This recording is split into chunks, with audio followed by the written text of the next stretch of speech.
म्हणजे ज्या एअरबॅग्समुळे आपला जीव वाचेल असा आपण विश्वास ठेवतो, तीच एअरबॅग एखाद्याचा जीव घेऊ शकते. यावर तुमचा विश्वास बसेल का?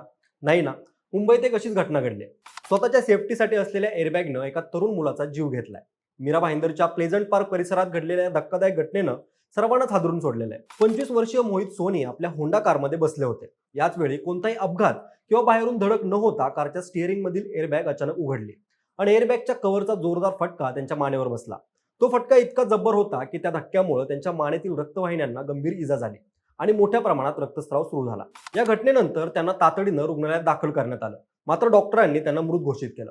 प्राथमिक तपासात कारला कोणतीही धडक बसल्याचं किंवा अपघात झाल्याचे पुरावे आढळले नाहीत. त्यामुळं एअरबॅग अचानक का उघडली, त्यामागे तांत्रिक बिघाड होता का की इतर कोणतं कारण होतं, याचा तपास पोलीस फॉरेन्सिक तज्ज्ञ करतायत. सुरक्षिततेसाठी तयार करण्यात आलेली यंत्रणाच एका तरुणाच्या मृत्यूचं कारण ठरल्याचा आरोप समोर आल्यानं आता वाहन सुरक्षेवर गंभीर प्रश्नचिन्ह उपस्थित झालं असून या प्रकरणाकडे संपूर्ण राज्याचं लक्ष लागलेलं आहे.